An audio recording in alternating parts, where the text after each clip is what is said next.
पिछले एपिसोड में हमने देखा कि जब अरमान को कमिश्नर का कॉल आता है कि कार्तिक बहुत ही जल्द इंडिया आ रहा है, तो अरमान अपना लटका हुआ मुंह लेकर बालकनी से अंदर आता है, जिसे यशिका उसके चेहरे को देखकर समझ गई कि ज़रूर कुछ बात है, लेकिन उसने सबके सामने कुछ नहीं कहा। अरमान के चेहरे पर डर साफ साफ छलक रहा था। जब रिया की नज़र अरमान के चेहरे पर पड़ी तो उसने भी भांप लिया कि जरूर कुछ ना कुछ गड़बड़ है। रिया ने अरमान के पास जाते हुए कहा, क्या हुआ अरमान, किसका कॉल था जो तुम इतना परेशान लग रहे हो? अरे वो बस बिजनेस में कुछ प्रॉब्लम है, बाकी तो कुछ नहीं। अरमान ने रिया के कंधे पर हाथ रखते हुए कहा। अच्छा, तो तुम परेशान नहीं हो? रिया ने पूछा तो अरमान ने ना में गर्दन हिला दी। रिया ने अब चैन की सांस ली। अचानक से विला के बाहर गाड़ियों के रुकने की आवाज़ आई। बॉस, आप यहाँ? परी के बॉडीगार्ड युवराज को वहाँ देखकर थोड़ा हैरान था कि युवराज वहाँ खुद आया हुआ है। परी कहाँ है? युवराज ने डायरेक्टली सवाल पूछा। मैडम अंदर है, बॉडीगार्ड ने जवाब दिया। तो युवराज ने बिना देरी किए अंदर चला गया। परी यानी कि यशिका। युवराज उसे सच जानने के बाद भी परी ही बुलाता था। यशिका ने जैसे ही युवराज को देखा तो वो अपनी जगह से खड़ी हो गई। युवराज, तुम यहाँ?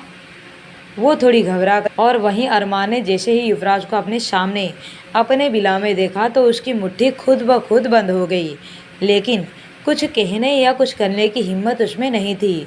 युवराज सीधा यशिका के पास गया। उसने यशिका को कमर से पकड़कर खुद के करीब खींच लिया। जैसे ही उसने यशिका को अपनी आगोश में लिया, यशिका का चेहरा तुरंत ही बदल गया। उसके चेहरे पर मुस्कुराहट आ गई।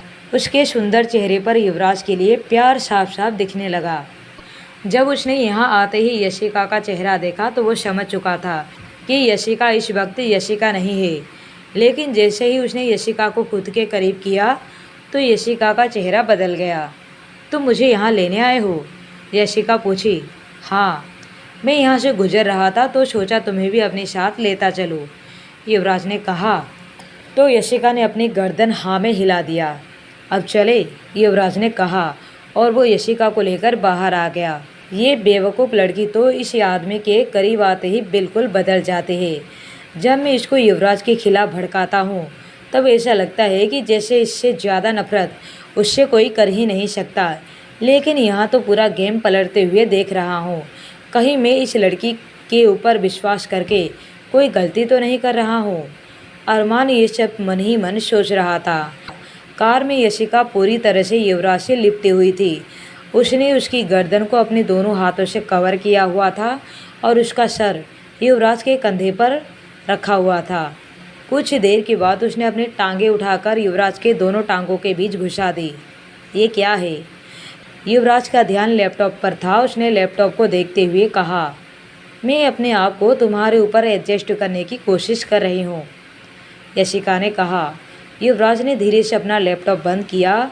यशिका को उठाकर खुद के ऊपर बिठा लिया।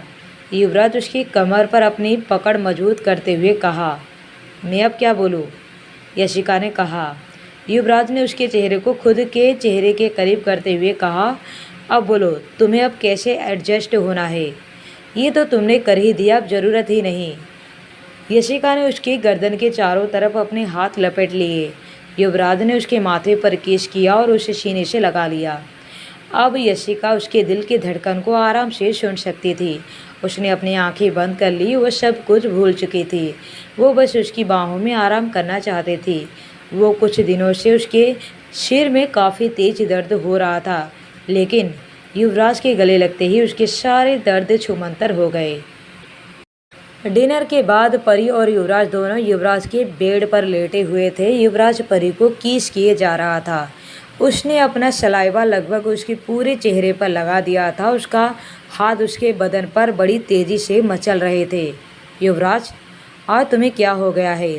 तुम इतने ज़्यादा रोमांटिक मूड में क्यों हो? यशिका ने अपने सिर खुजाते हुए पूछा। तो युवराज ने उसके माथे पर किस कर दिया। उसने कुछ नहीं कहा, बल्कि वो दोबारा से उसके चेहरे को चूमने लगा। उसके बाद उसका हाथ नीचे की तरफ बढ़ने लगा, लेकिन तब यशिका ने उसका हाथ पकड़ लिया। उसके हाथ पकड़ने से युवराज नाराज़ हो गया। यशिका ने कहा, ये सब अभी नहीं, शादी के बाद। युवराज ने हैरानी से पूछा, शादी? तो यशिका ने उसे अपनी बड़ी बड़ी आंखें करते हुए पूछा, क्या मतलब? तुम मुझसे शादी नहीं करना चाहते? वो अब रूठ कर बेड से उतर गई और अपने कमरे में चली गई। युवराज ने अपना सिर पीट लिया। ये लड़की तो बात बात में रूठ जाती है। आखिर मैंने शादी करने के लिए मना ही कब किया? वो अब उसके पीछे उसके कमरे में जाने ही वाला था कि वो जैसे ही खड़ा हुआ कि पास के टेबल पर पड़े यशिका के फ़ोन में किसी का मैसेज आया। परी, तुम्हें पता है ना कि तुम्हें क्या करना है? कहीं ऐसा ना हो कि तुम युवराज के प्यार में ये सब भूल ही चुकी हो कि तुम्हें किस तरह से अपने भाई का बदला लेना है और किस तरह से युवराज को एक्सपोज करना है। युवराज ने उस नंबर को बड़े ध्यान से देखा और फिर ही रिप्लाई दिया, ओके मैं समझ गई। उसने रिप्लाई करके अपना भेजा हुआ मैसेज डिलीट कर दिया और यशिका का फ़ोन वापस वहीं रख दिया। उसे पता लग चुका था कि ये नंबर अब किसका है। ये नंबर अरमान वर्मा का ही था। उसका शक सही निकला। युवराज ने अपना फ़ोन उठाया, उसमें कुछ टाइप किया। इतने में ही यशिका वहाँ वापस आ गई। उसने जाकर युवराज को पीछे से हग किया, कहा मुझे बहुत नींद आ रही है, चलो सोते हैं। युवराज बस उसे देखता रह गया। यशिका जो कि कुछ मिनट पहले रूठ कर चली गई थी, उसे मनाने की ज़रूरत ही नहीं पड़ी। वो सामने से आ गई। उसने फिर यशिका को बेड पर ले जाकर अच्छे से ब्लैंकेट से कवर किया और उसे अपनी बाहों में लेकर सो गया। अगले दिन सुबह जब यशिका की नींद खुली तो युवराज वहाँ नहीं था। क्या युवराज पिछले जन्म में मुर्गा था जो इतनी जल्दी उठ जाता है? यशिका ने अपनी आंख मलते हुए कहा। जब वो फ्रेश होकर नीचे आई तो युवराज को टीवी के आगे बैठे हुए देखा।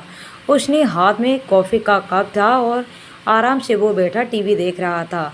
यशिका ने भी अपनी नज़र टीवी पर घुमाई तो जैसे ही टीवी पर वो हेडलाइन देखी तो उसकी आंखें फटी की फटी रह गई। टीवी पर बार बार अरमान का चेहरा दिखाया जा रहा था। उसके नीचे लिखा हुआ था कि अरमान वर्मा शहर के जाने माने बिजनेसमैन में से एक थे, पर एक ही रात में उनका सारा बिजनेस ठप हो गया। उनकी कंपनी को दिवालिया घोषित कर दिया गया। यहाँ तक कि अरमान वर्मा की सारी प्रॉपर्टी जब्त कर लिया गया है।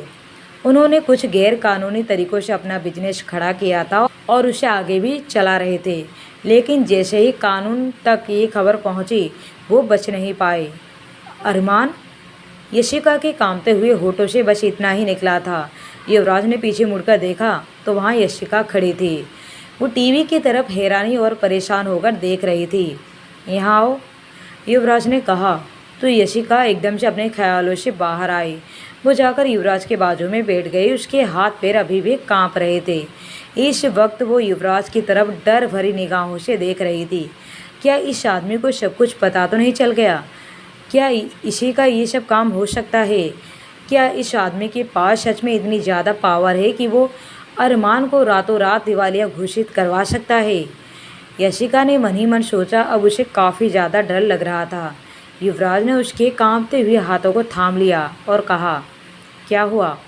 तुम इतना क्यों डर रही हो? तुम्हारे हाथ पैर कांप क्यों रहे हैं? मैं कहाँ डर रही हूँ? यशिका ने कहा। युवराज ने अपना हाथ से उसके एक हाथ को पकड़ा और दूसरे हाथ में पकड़े हुए कॉफ़ी को टेबल पर रख दिया और यशिका के बालों को सहलाते हुए उसे अपने सीने से लगा लिया। यशिका को उसके सीने से लगते हुए भी डर लग रहा था। अचानक से उसे युवराज की आवाज़ सुनाई दी, डरो मत, मैं तुम्हें कुछ नहीं करूँगा। यशिका अपनी गर्दन ऊपर उठाकर युवराज की आंखों में देखकर कहा, मतलब? मैं समझी नहीं। युवराज ने कहा, मतलब ये कि आजकल तुम कुछ ज़्यादा ही परेशान रहती हो। तुम्हारे सिर में भी काफ़ी ज़्यादा तेज़ दर्द रहता है, इसलिए मैंने डॉक्टर को बुलाया है। वो तुम्हारा थोड़ा इलाज करेगा, तुम उसको कोऑपरेट करना। यशिका उससे अलग हुई। लेकिन डॉक्टर क्यों? मुझे कुछ नहीं हुआ है, मैं बिल्कुल ही ठीक हूँ। यशिका थोड़ी घबराई हुई थी। यशिका, युवराज ने इस बार ऑर्डर देने वाले लहजे में कहा। लेकिन मैं, जैसे ही यशिका ने कुछ आगे कहना चाहा कि युवराज ने एकदम से कहा, चुप। युवराज ने उसके होठों पर अपनी उंगली रख दी और कहा, तुम्हें कुछ नहीं होगा, मैं हूँ ना। वो बस तुमसे कुछ सवाल पूछेंगे, तुम्हारा इलाज करेंगे, तुम्हारा सर दर्द गायब हो जाएगा, तुम अच्छे से अपनी पढ़ाई कर सकोगी, तुम रिलैक्स फील करोगी। लेकिन मैं अब ठीक हूँ, मैं अच्छा महसूस कर रही हूँ, यशिका ने कहा। लेकिन इस बार युवराज ने उसकी किसी भी बात का जवाब नहीं दिया। बल्कि उसे आंखें दिखाई जिस वजह से यशिका की नज़रें नीचे झुक गई। उसे युवराज के ऐसे रूप से डर लगता था। इतने में ही डोरबेल बजी और एक सफ़ेद कपड़ा पहना हुआ आदमी अंदर आया, जो दिखने में काफ़ी ज़्यादा मैच्योर और पढ़ा लिखा लग रहा था। उसकी सफ़ेद कोट को देखते ही उसे समझने में देर नहीं लगी कि ये आदमी कोई और नहीं बल्कि डॉक्टर ही है। यशिका ने जैसे ही डॉक्टर को देखा उसका दिमाग घूम गया। उसने कसकर युवराज को पकड़ लिया। उसने रोते हुए कहा, डॉक्टर? युवराज, यहाँ डॉक्टर क्यों आया है? क्या हुआ है मुझे? ठीक तो हूँ मैं। युवराज को गुस्सा आने लगा। उसने इस बार थोड़ा गुस्से में कहा, परी देखो, मुझे गुस्सा मत दिलाओ। तुम चुप होकर बैठो और डॉक्टर के साथ कोऑपरेट करो। लेकिन यशिका उसकी बात को मानने के लिए तैयार ही नहीं थी। उसने रोने की एक्टिंग करते हुए कहा, देखो, मैं भाग जाऊंगी, सच में मैं भाग जाऊंगी तुम्हें छोड़कर। मुझे नहीं करवाना अपना कोई चेकअप बेकअप। ये कहते हुए उसने अपना चेहरा युवराज के सीने में छुपा लिया। डॉक्टर देखकर हैरान था। वो बस अपनी जगह खड़ा होकर यशिका की हरकतों को देख रहा था। जिस तरह से यशिका युवराज को परेशान कर रही थी, युवराज फिर भी काफ़ी हद तक शांत लग रहा था। ये सब शॉकिंग की बात है क्योंकि वो युवराज को अच्छे से जानता था। युवराज को बिल्कुल भी पसंद नहीं कि कोई उसकी बात को ना माने। युवराज ने गहरी सांस ली। उसमें सच में इतना ज़्यादा सब्र नहीं था। उसने फिर शांत होकर यशिका के बालों को प्यार से सहलाया। उसको खुद से दूर करते हुए उसके चेहरे को अपने दोनों हाथों में लिया। यशिका की प्यारी आंखों में मोती जैसी आंसू छलक रहे थे। युवराज का दिल एकदम से पिघल गया। उसने कहा, थोड़ी देर की तो बात है, तुम्हें कुछ नहीं होगा। मैं कह रहा हूँ ना, डॉक्टर बस तुम्हें चेक करेंगे, एक दो सवाल पूछेंगे बस। तुम्हें कोई दवाई भी नहीं खानी होगी। क्या तुम्हें मेरे ऊपर भरोसा नहीं? युवराज की बात सुनकर यशिका अपने होठ काटने लगी, लेकिन उसने कुछ नहीं कहा। उसके पास उसकी बात को मानने के अलावा और कोई चारा नहीं था। युवराज ने उसे अपनी गोद में उठा लिया और डॉक्टर को अपने पीछे आने का इशारा किया, पर यशिका फिर भी जोर जोर से चिल्ला रही थी। लेकिन इस बार युवराज ने उसकी एक नहीं सुनी। उसे ले जाकर लिविंग रूम के सोफे पर बिठा दिया। यशिका के आगे डॉक्टर बैठा हुआ था और यशिका उसे ऐसे देख रही थी जैसे वो उसका सालों पुराना दुश्मन हो। यशिका ने लाचारी से उसकी तरफ देखा, पर युवराज ने भी उसके ऊपर कोई रहम नहीं दिखाई। उसने डॉक्टर की तरफ इशारा करते हुए कहा, यशिका ध्यान दो। यशिका का मुंह ऐसा हो गया जैसे वो जोर जोर से रोना चाहती हो, लेकिन कोई फ़ायदा नहीं। वो चाहकर भी इस चुंगल से छूट नहीं सकती थी। तुम बहुत बुरे हो, तुमने मेरे साथ बहुत बुरा किया, तुम्हें इसकी सज़ा ज़रूर मिलेगी। यशिका ने युवराज को ऐसी नज़रों से देखा जैसे वो उसका सबसे बड़ा दुश्मन हो, पर युवराज की उसकी बातों से कोई फ़र्क नहीं पड़ रहा था। यशिका डॉक्टर को खा जाने वाली नज़रों से देख रही थी। डॉक्टर को अपना काम करने के लिए शांति चाहिए था, इसलिए उसने युवराज की तरफ देखा ताकि वो वहाँ से चला जाए। लेकिन युवराज को देखकर ऐसा नहीं लग रहा था कि वो वहाँ से हिलना भी चाहता हो, और डॉक्टर के अंदर इतनी हिम्मत नहीं थी कि वो उसे कह सके कि वो वहाँ से चला जाए। इसलिए उसने अपना काम शुरू करना ही ठीक समझा। उसने अपने बैग से किताब जैसी कुछ निकाला और यशिका की तरफ करते हुए कहा, इसके अंदर एक रास्ता छुपा हुआ है, तुम इसे ढूंढ सकती हो। यशिका ने उस डॉक्टर को हैरानी से ऐसे देख रही थी जैसे वो किसी पागल को देख रही हो। क्या यहाँ पर कोई बच्चा बैठा हुआ है जो रास्ता ढूंढने वाला गेम खेलेगा? फिर यशिका ने युवराज की तरफ देखा। युवराज, ये सब क्या है? युवराज ने परी को देखते हुए कहा, परी, डॉक्टर जो कह रहे हैं वो करो। इस वक्त डॉक्टर का पहला काम था यशिका के दिमाग की थोड़ी बहुत एक्सरसाइज करवाना। यशिका थोड़ी देर के लिए इन सब चीज़ों में खो सी गई। फिर डॉक्टर ने यशिका से कई सवाल किए। उसके बाद यशिका जब पूरी तरह से उनकी बातों में खो गई तो दोबारा से डॉक्टर ने अपने बक्से से हिप्नोटाइज का डिवाइस निकाला और यशिका के सामने लहराने लगा। देखो परी, इसको देखो, डॉक्टर ने कहा। ठीक है, यशिका ने जवाब दिया। कुछ देर के बाद यशिका पूरी तरह से हिप्नोटाइज हो गई। डॉक्टर ने अपना काम शुरू किया। यशिका, हाँ बोलिए। देखो, तुम यशिका हो, तुम जानती हो ना? हाँ मैं जानती हूँ, लेकिन फिर भी तुम अपने आप को परी या गुड़िया क्यों मानती हो? तुम तो वो हो ही नहीं। नहीं, तुम्हें किसने कहा कि मैं गुड़िया हूँ? मैं यशिका ही हूँ। यशिका ने कहा। वही चीज़ तो मैं तुम्हें समझाने की कोशिश कर रहा हूँ कि तुम परी नहीं हो, तुम यशिका हो। यशिका, और अगर तुम्हें कोई ये बताए कि तुम यशिका नहीं हो, तुम परी हो या तुम गुड़िया हो, तो तुम उसको साफ मना कर देना। तभी अचानक से यशिका के दिमाग में कुछ और आने लगा। उसने जोर से अपना सिर हिलाया और कहा, नहीं, मैं गुड़िया हूँ, गुड़िया सिंह। युवराज ने मेरे भाई को मार दिया है, मुझे उससे बदला लेना है। नहीं, ये गलत है, तुम यशिका हो, यशिका, डॉक्टर ने कहा। नहीं, मैंने कहा ना आपसे, मैं गुड़िया हूँ। शांत हो जाओ, शांत रहो, तुम आखिर इतना वायलेंट क्यों हो रही हो, डॉक्टर ने कहा। तो यशिका थोड़ी देर के लिए शांत हो गई।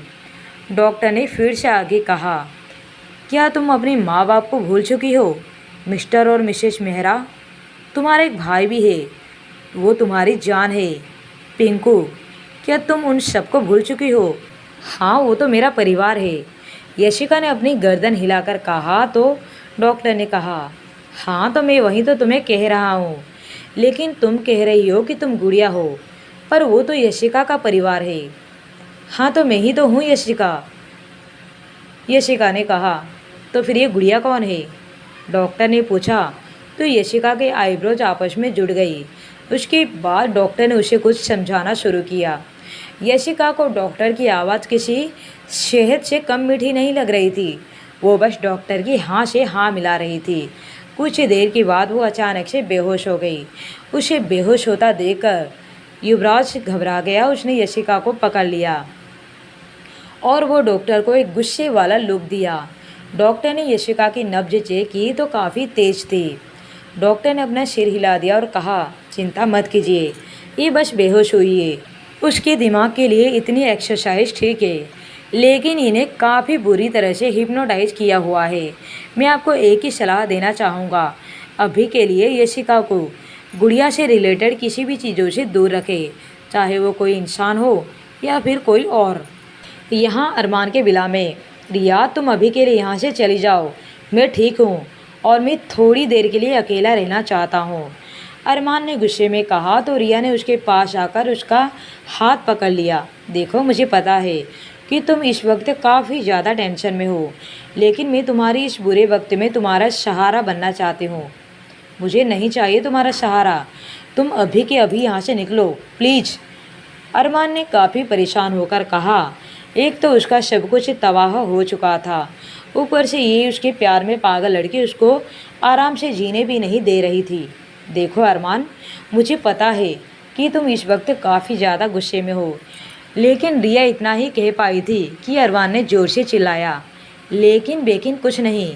अरमान ने अपनी लाल आंखों से उसे घूरते हुए कहा, तुम अभी के अभी मेरे घर से निकलो, मैं तुम्हारी शक्ल भी नहीं देखना चाहता।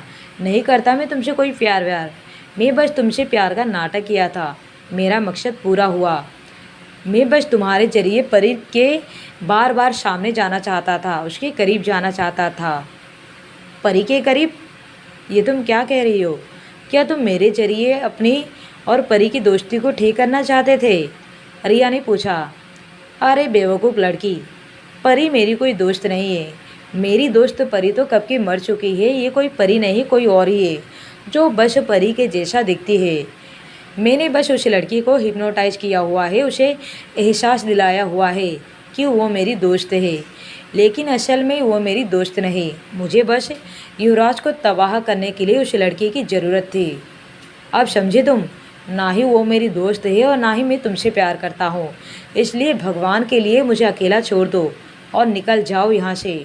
अरमान ने काफ़ी गुस्से में भड़कते हुए रिया को सब कुछ कह दिया। रिया की आंखों में आंसू थे, उसने ऐसे अरमान को देख रही थी जैसे वो चाहती हो कि अरमान उसे अब भी कह दे कि ये सब झूठ है, लेकिन अरमान ने उसकी तरफ एक बार भी नहीं देखा। रिया के कदम लड़खड़ा गए, वो वहाँ से भाग गई।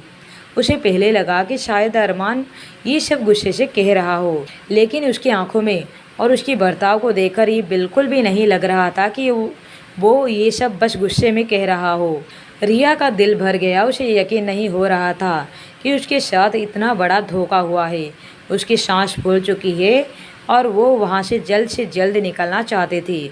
उसने जैसे तैसे अपनी स्कूटी स्टार्ट की और सड़क से कुछ दूरी एक खाई के पास जाकर खड़ी हो गई।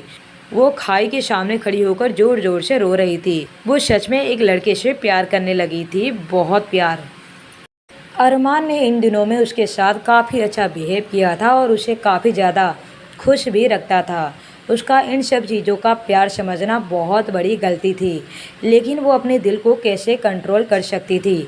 वो उस लड़के से प्यार करने लगी थी। एक दिल का टूटना क्या होता है उसे आज पहली बार पता लग रहा था। वो ज़ोर ज़ोर से चीख रही थी और उसके पैर खुद ब खुद लगातार खाई की तरफ बढ़ रहे थे। अगर वो आज मर भी जाए तो तब भी उसे ज़्यादा दर्द नहीं होगा। ये मरने का दर्द उसके दिल टूटने के दर्द से काफ़ी ज़्यादा कम होगा। लेकिन जैसे ही उसने अपने कदम आगे बढ़ाए और वो जैसे ही कूदने वाली थी कि किसी ने उसका हाथ पकड़ लिया। कुछ ही देर में वो किसी की बाहों में थी। उसने अपनी नज़रें उठाकर देखा तो एक हैंडसम सा लड़का था। उसे देखकर लग रहा था कि जैसे वो उसे जानती हो।